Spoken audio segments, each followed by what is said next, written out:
श्रीमते रामानुजाय नमः। लक्ष्मीनाथ समारम्भां नाथयामुनमध्यमाम् अस्मदाचार्यपर्यन्तां वन्दे गुरु परम्परां।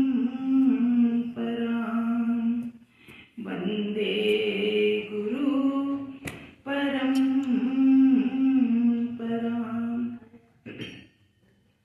सीता मेरी मात है, पिता मेरे रघुनाथ, इन दोनों के चरणों में मेरा कोटि कोटि प्रणाम।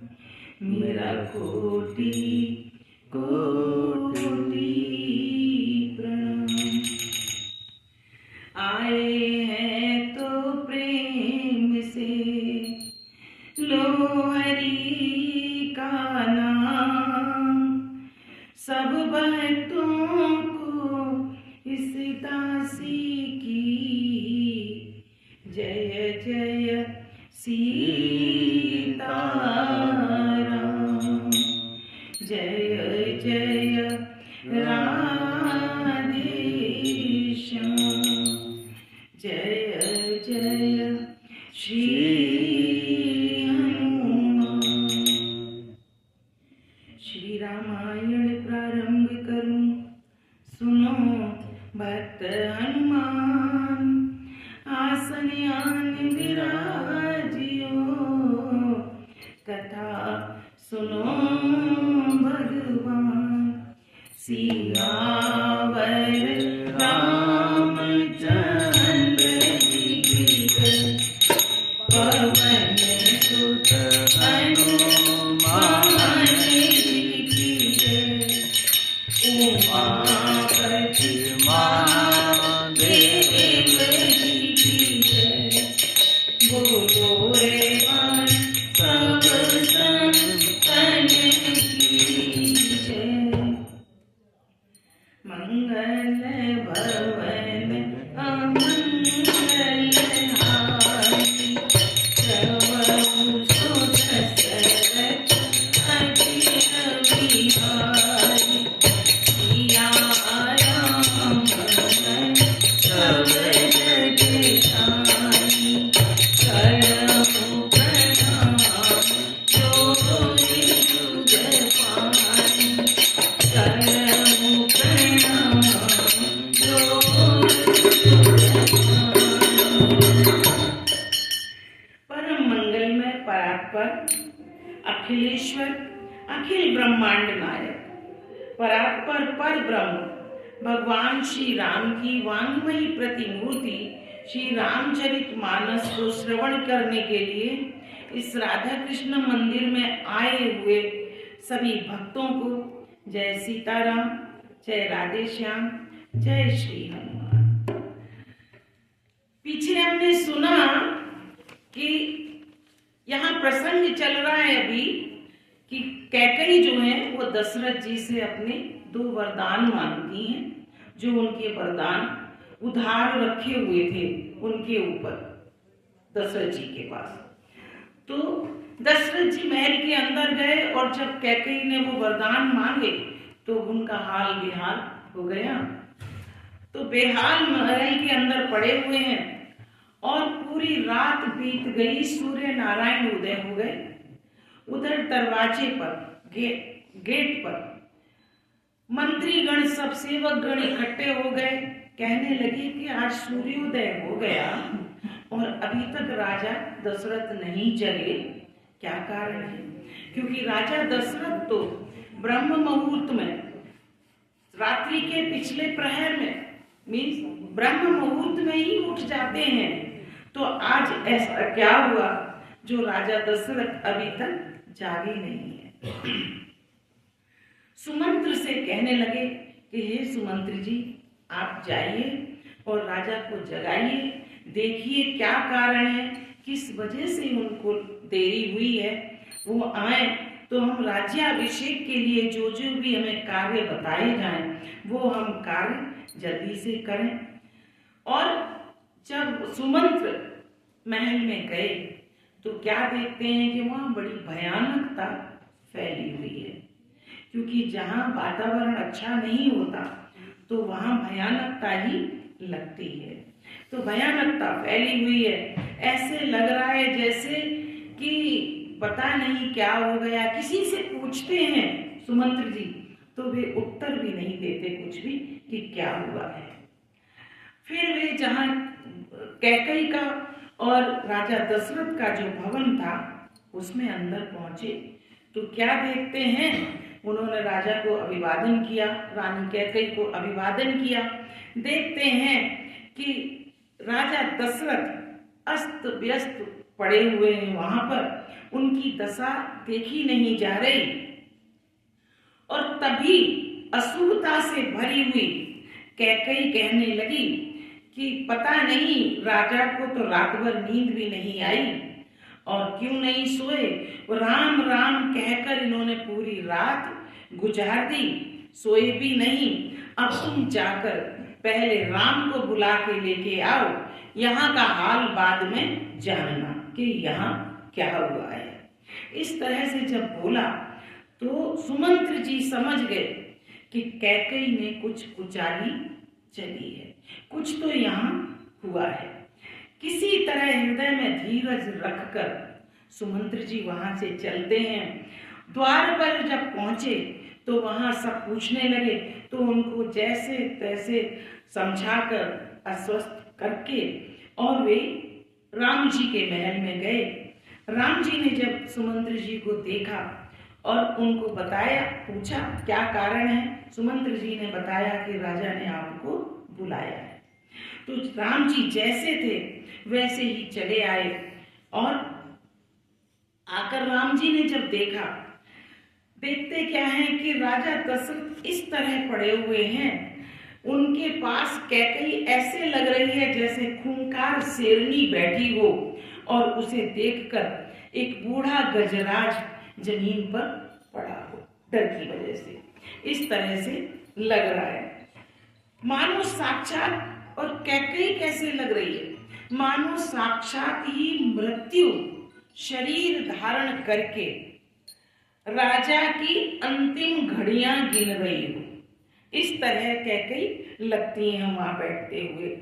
और अब राम जी का तो अंतिम बहुत ही अत्यंत कोमल स्वभाव है, हृदय में धीर धर कर मीठे वचनों से उन्होंने माता कैकई से पूछा कि माता, पिताजी के दुख का कारण तो मुझे बताइए, पिताजी के दुख का कारण क्या है। तो कैकई ने कहा कि भाई कारण तो मुझे ज्यादा कुछ मालूम नहीं, मेरे 2 वरदान थे, मैंने 2 वरदान इनसे मांगे और वो वरदान जैसे ही मैंने मांगे तो ये इस दशा को प्राप्त हो गए, और कुछ बताया नहीं उन्होंने। तो और मुझे जो अच्छा लगा वो मैंने मांगा, क्योंकि मेरे वरदान रखे हुए थे इनके पास, मुझे जो अच्छा लगा वो मैंने मांगा और सुनकर इनका ये हाल हो गया। यदि तुम कुछ कर सकते हो, राम से कैकई कहने लगी कि यदि तुम कुछ कर सकते हो तो राजा दशरथ जी की, अपने पिताजी की आज्ञा शिरोधार्य करके और इनका जो कठिन क्लेश है उसे दूर करो, तुम्हें करना चाहिए।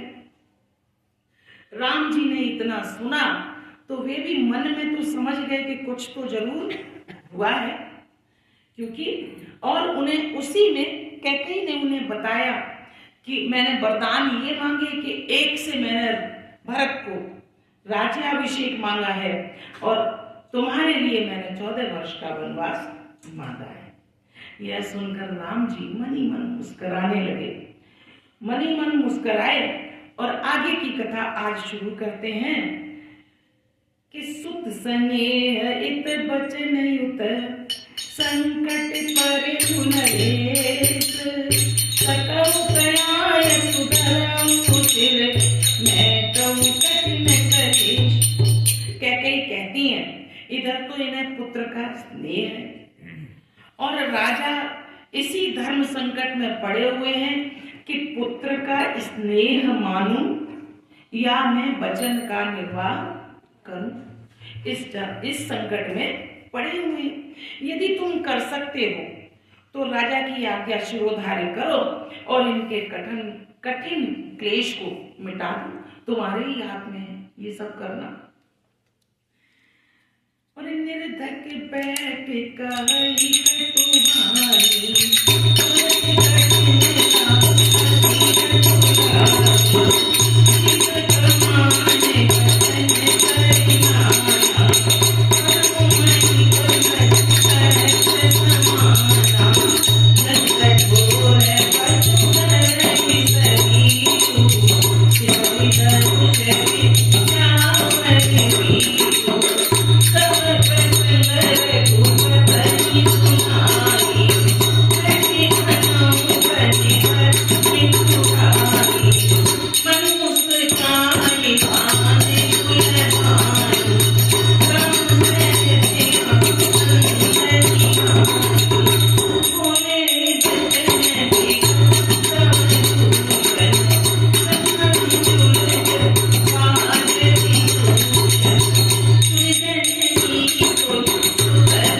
कही चली जा रही है इस तरह की।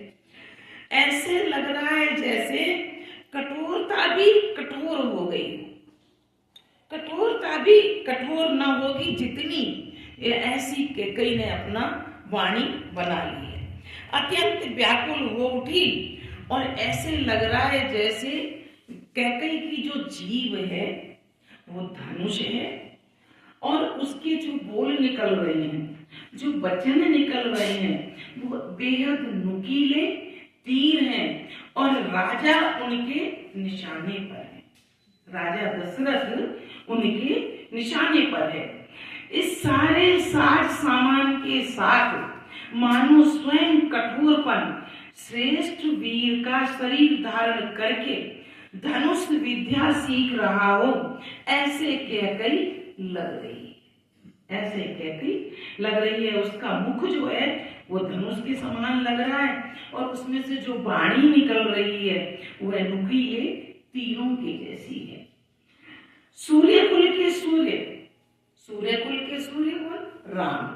यहाँ राम के लिए कहा गया कि सूर्य कुल के सूर्य स्वाभाविकी आनंद निधान श्री रामचंद्र जी मन में मुस्कुराकर सब दूषणों से रहित ऐसे कोमल और सुंदर वचन बोले मानो वाणी के भूषण ही थे, वाणी के आभूषण थे। ऐसे वचन वे बोलने लगे।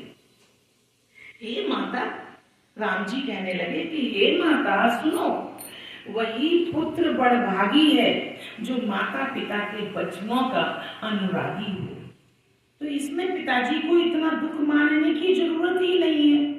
वही पुत्र बड़भागी है जो माता पिता के वचनों का अनुरागी हो, उनके वचनों का पालन करने वाला हो और आज्ञा के द्वारा माता पिता को संतुष्ट करने वाला हो। ऐसा करने वाला पुत्र हे जननी सारे संसार में दुर्लभ है। सारे संसार में ऐसा पुत्र दुर्लभ है।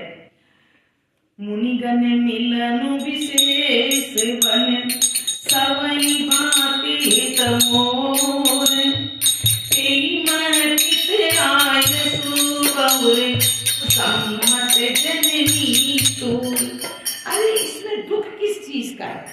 राम जी कहने लगे कि वन में विशेष रूप से मुझे अनेकों तरह के मुनि मिलेंगे, मुझे मुनियों का मिलन होगा, उनसे मेरा मिलाप होगा, जिसमें सभी प्रकार से मेरा कल्याण है, मेरा हित है।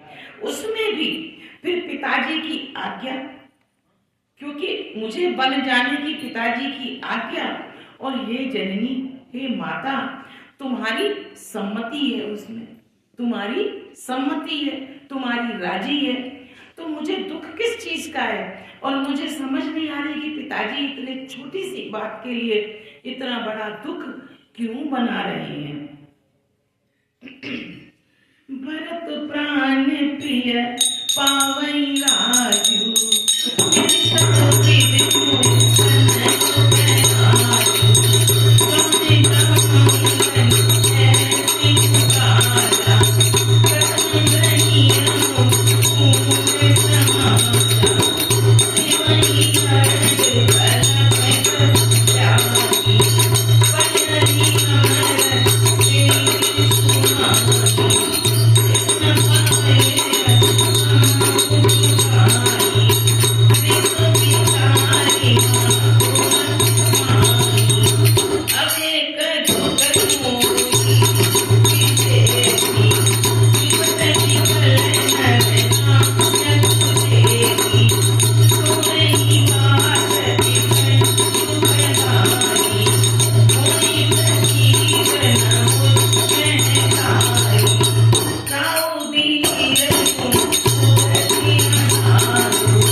राज्य पाएंगे।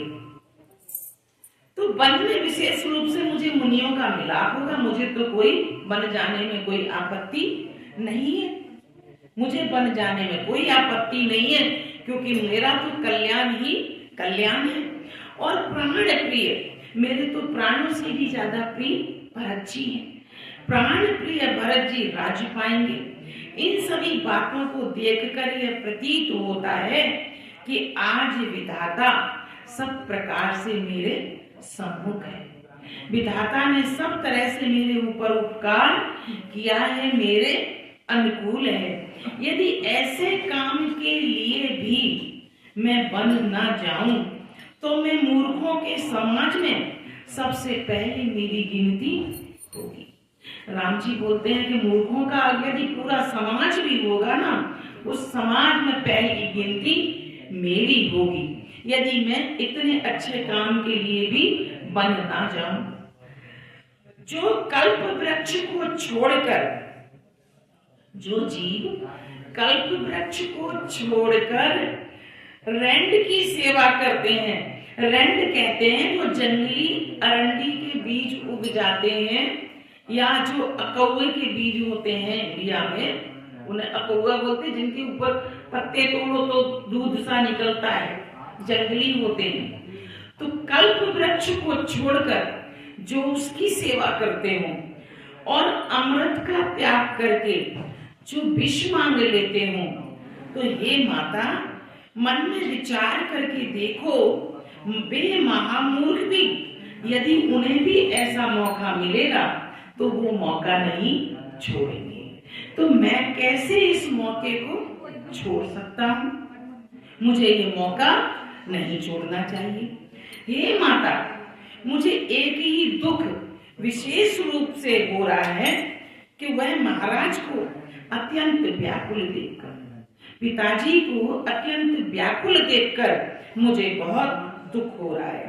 इस थोड़ी सी बात के लिए, एक छोटी सी बात के लिए पिताजी इतना भारी दुख कर रहे हैं, उनको इतना भारी दुख हो, इसी बात पर मुझे विश्वास नहीं होता।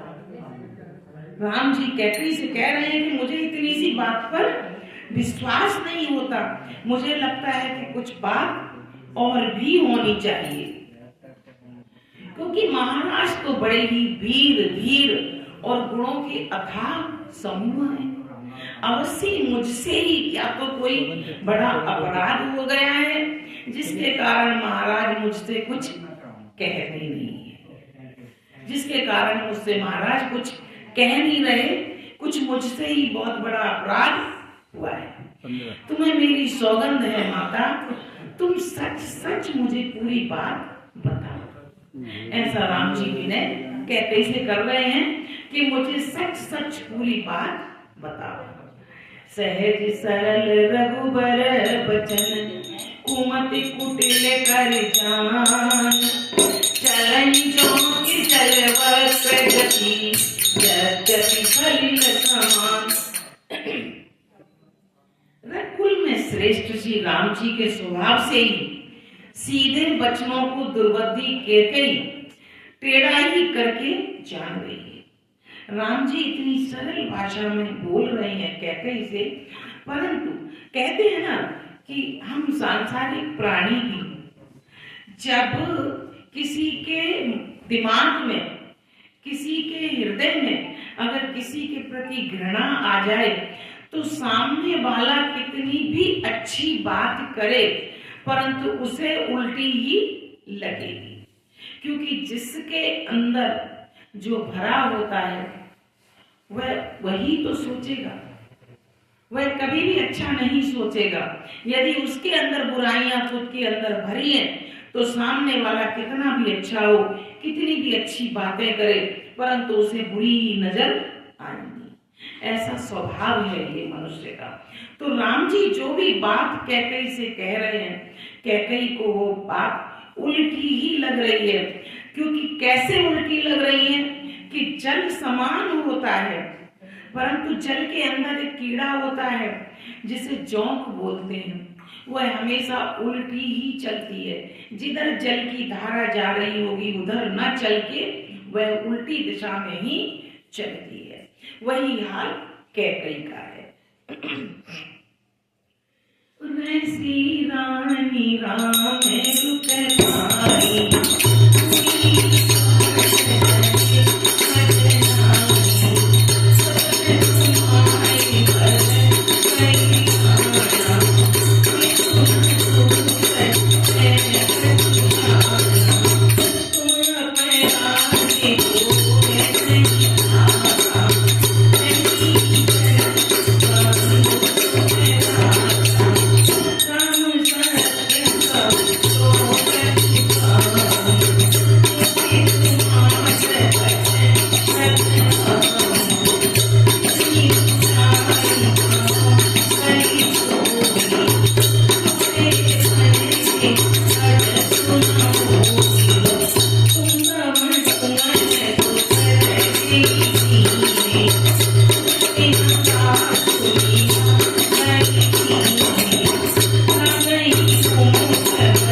रामचंद्र जी के रुख को कि इनको बन जाने में कोई आपत्ति नहीं है, इनको बन जाने में कोई आपत्ति नहीं है, तो सीधे वचनों को जब समझा, क्योंकि वो अंदर अंदर समझ रही है, वो समझ रही है कि राम जी को बन जाने में कोई तकलीफ नहीं है, कोई बाधा नहीं है, और अंदर ही अंदर रानी कैकेयी हर्षित हो गई उनका रुख देखकर राम जी का, कि अब तो काम मेरा बन ही गया।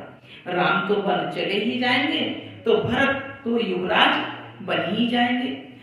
फिर कपट पूर्ण मतलब मुंह में कुछ और हृदय में कुछ और, कपट पूर्ण स्नेह दिखाकर बोली, भरत की सौगंध खाकर कहती हूँ कि राजा का और दूसरा दुख क्या है वो मुझे मालूम नहीं है।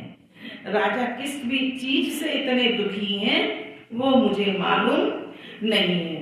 उसका दूसरा कारण मुझे कुछ मालूम नहीं। हे तात, तुम अपराध के योग्य नहीं हो।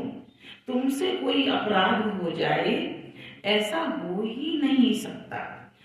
तुमसे माता पिता का अपराध बन जाए ये तो संभव ही नहीं है।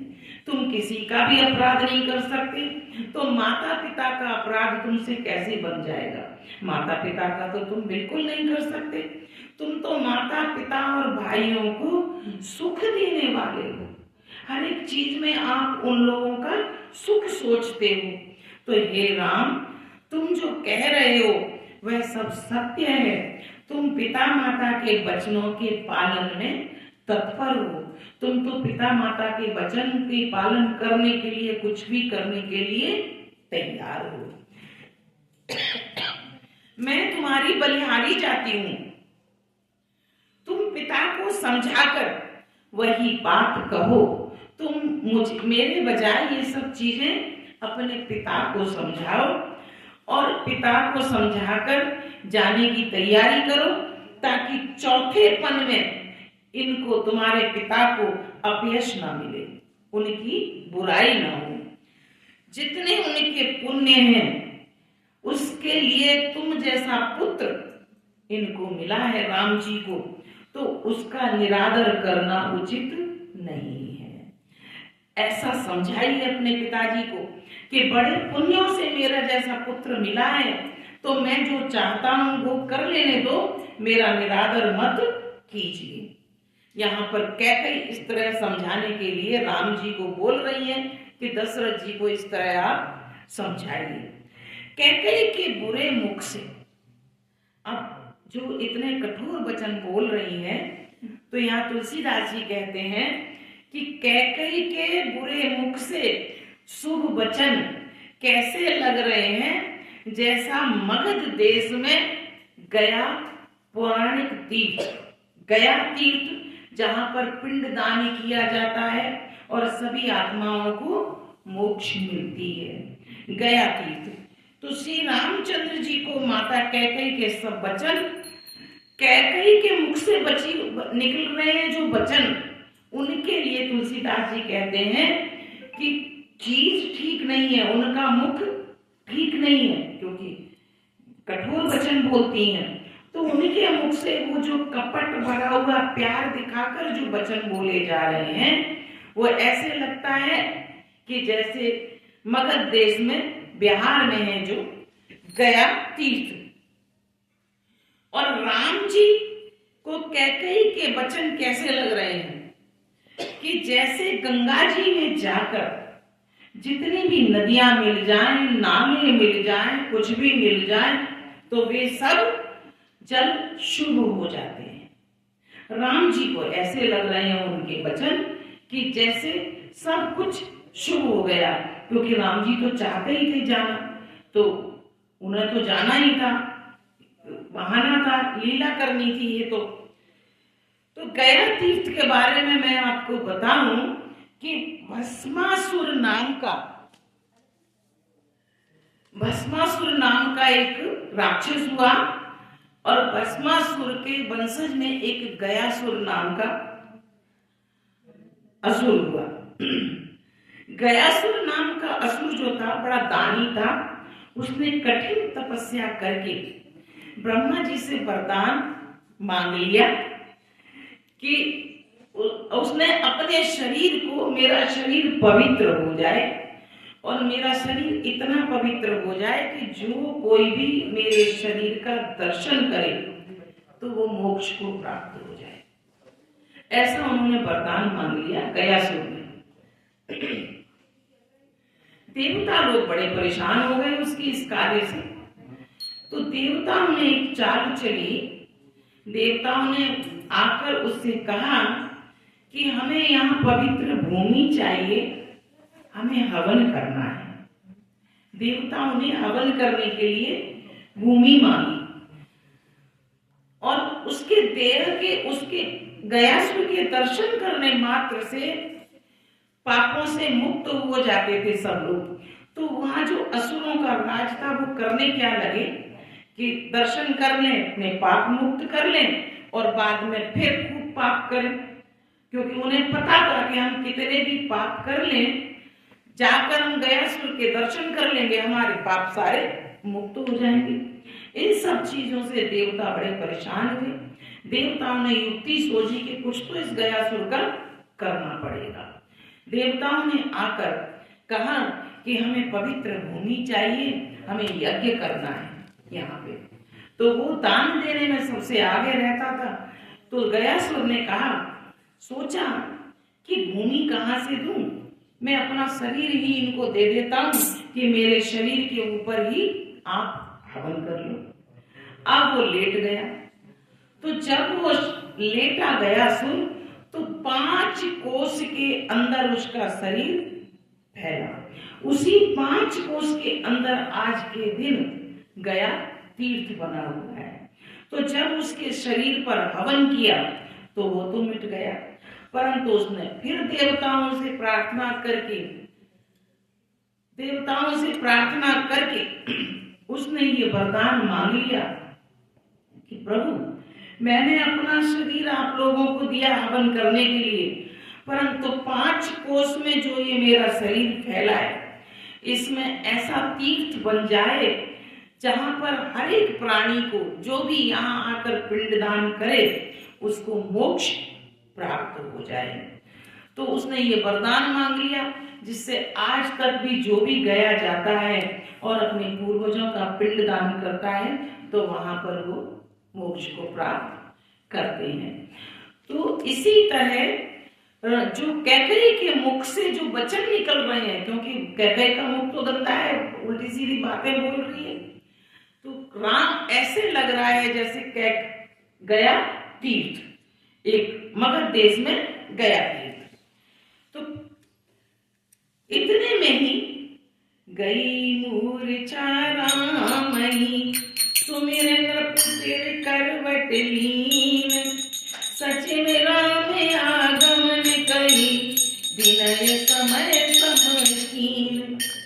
इतने में राजा की मूर्छा दूर हो गई और राम को स्मरण कर करके राम राम कह कहकर फिर उन्होंने करवट कर ली। मंत्री ने श्री राम जी का आना कहकर समयानुकूल विनती की। सुमंत्र जी ने कहा, मैं राम जी को लेके आ गया हूँ, अब आप राम जी से बात कर लीजिए। आज की कथा को यहीं स्थगित करती हूँ, आगे की कथा अगले संडे सुनाएंगे। तब तक के लिए जय श्री सीताराम, जय राधे श्याम, जय श्री हनुमान। बोले राम भगवान की जय। श्री रामायण समापति करूं, सुनो भक्त हनुमान, जहाँ तुम राम चरित्र होए ता तुम करो बयान। सियावर रामचंद्र जी की जय, पवन सुत